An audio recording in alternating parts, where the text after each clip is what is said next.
Things are falling apart in Murang'a UDA chapter. The Murang'a women rep, the young politician Mary Maina, has teamed up with Maragua Member of Parliament Mary Waithera to hit Water CS Alice Wahome over what they term as betrayal of the UDA party. This is because this is coming just from the just concluded UDA by-election in Kandara. Welcome to the Bold Analysis, ladies and gentlemen, and I want to, this is the Bold Analysis. My name is Kevin Oduor. I want us to head direct to Murang'a to have an idea what's playing out there.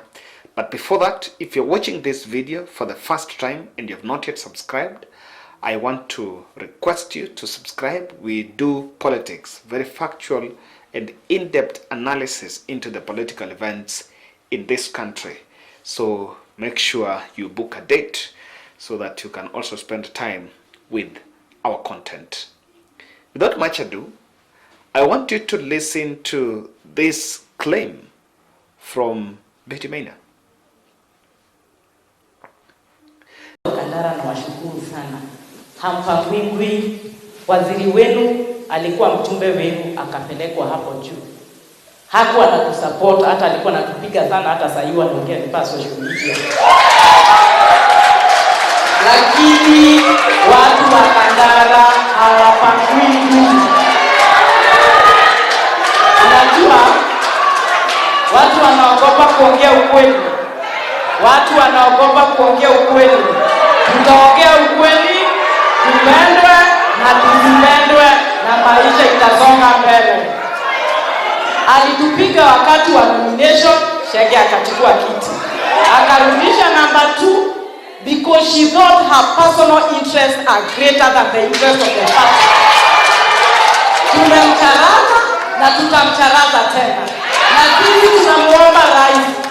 tunamuomba rais wa Jamhuri ya Kenya, mawaziri wafanye kazi ya mawaziri. Kazi ya wanasiasa waachie wanasiasa. Na wakitaka kukuja hapa ground kufanya kazi ya siasa, tutawanyorosha vizuri. Na wapile kwa nyingi mambo yenyewe. Watu wasifikiria mama county ni mtana mdogo. Wanaongea vibaya, walisema Wamaua alikuwa anatafuta kiti ya ugavana. Wamaua alikuwa anatafuta kiti cha UDA.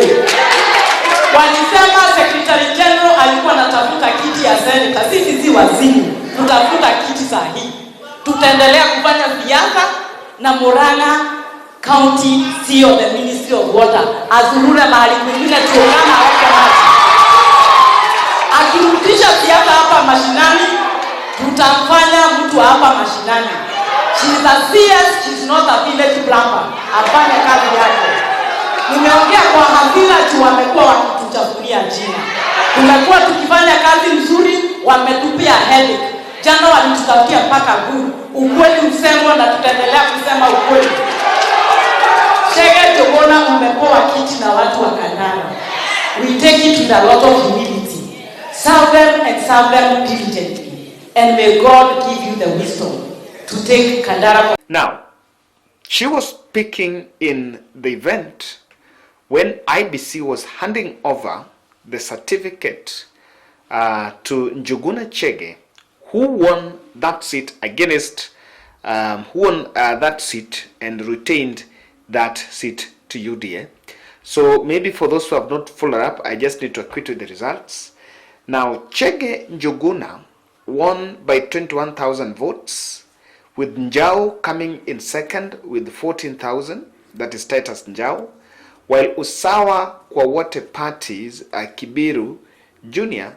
was with 1,469.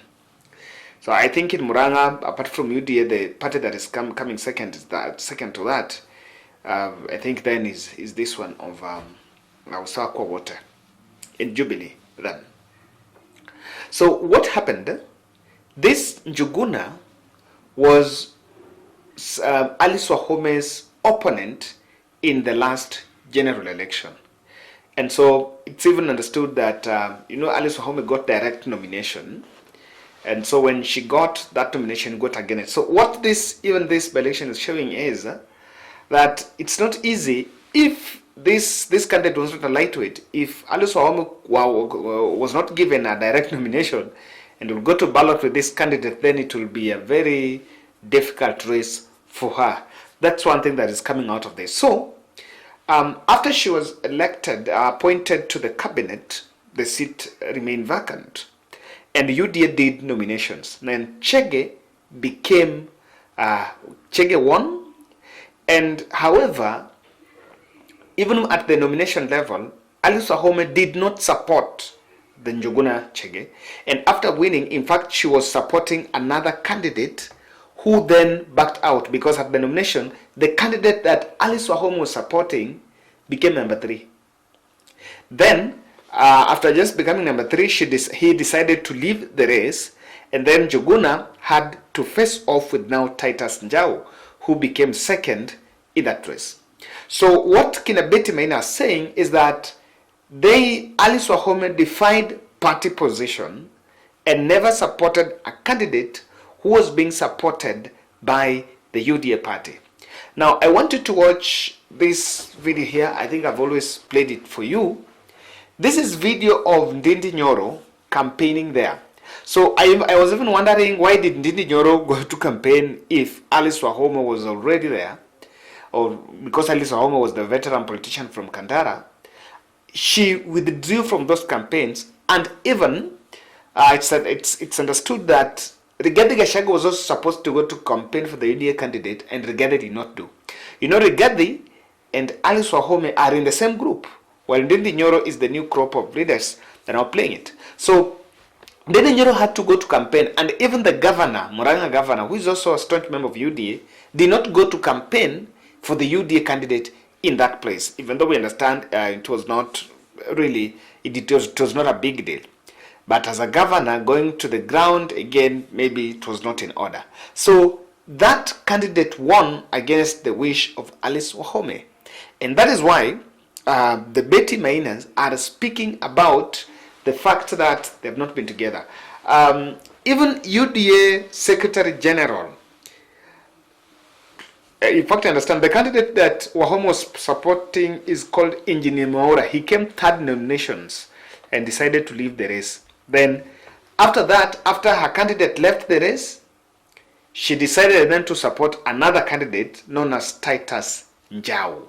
So Titus Njau is the one who became second in that race. So Maragwa Member of Parliament and the team are now accusing him. And UDA Secretary General, Veronica Maina, was on record saying that we will not get where we are if we are not united. That by-election has exposed what is actually the fallout within that place. So I understand even the turnout was low, but as by-elections don't attract huge, the turnout, it can't experience a big turnout unless it's highly emotive, as maybe within Nairobi or something, but by-elections don't attract a large turnout. So Rigathi was supposed to campaign and it not ended there. What does this infighting portend for the UDA party?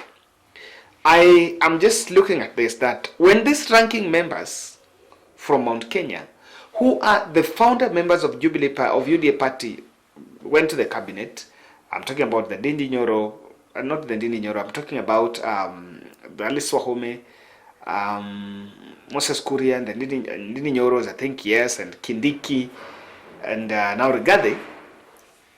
When they lose grip with the UDA on ground, it will actually signal the end of UDA in Mount Kenya. For example, these were the founding members. So if the people that hold the ideals of the party and are the eyes of William Ruto in the ground, these are the members of the cabinet, who are now the most ranking members of UDA party and the most ranking members of the community in government. I have seen even Treasury CS is also from that place. He's also from Kandara. The same with Alice Wahome, and I was wondering why, how will it? And I understand there is a big contestation on how that has been done, because within one constituency, 2 cabinet members, one constituency in the whole of Mount Kenya has produced 2 members of cabinet, both the treasury guy and and Alice Wahome are from the same constituency. So there have been a bit of that interlocal politics playing out there.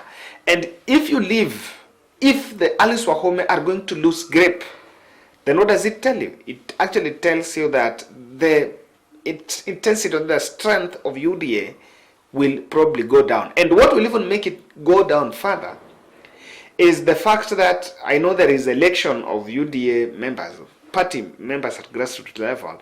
Many leaders will want to seize that opportunity to make sure that they sit comfortable with the government of the day. Now, disunity will lead to backing off. There is a bit of that disunity, the way the Secretary General is talking about. But more to it is the end of Hustler Nation. The Hustler Nation was a concept that was developed. I can tell you, it was developed targeting Mount Kenya. That's why it was all about kazi ni kazi. They knew that when we talk to people about kazi ni kazi, talk to people about job, it's going to sell there. So the Hustler agenda was sold on that platform. And the target population was the urban youth and the Mount Kenya. So with this infightings, that value is going to erode. Because who will then come back? A whole CS will not come back and say that he's a hustler. That's not it. And different interests playing. I acknowledge what President said the other day, that politics is about interest. So there are a lot of interests that are now playing in, and it only tells you that it might not be rosy as many people would want it to be. So on this one, I don't know when then Alice Wahome will have to stand. I saw when William Ruto visited Kolalu project in the coast, they were with Alice Wahome and Sakaja. Well, Sakaja has a fallout with Rigathi Gachagua. So someone will pretend that maybe William Ruto will draw the likes of Alice Wahome to checkmate Rigathi Gachagua, because they are all from that region. So there are a lot of politics that might play out. It can still be too early to speculate, but that's how it builds. When the young people, the new crop emerges and they're now pushing the old guards to the wall, it only spells a doom to President Ruto, because these were the vision bearers of the UDA party.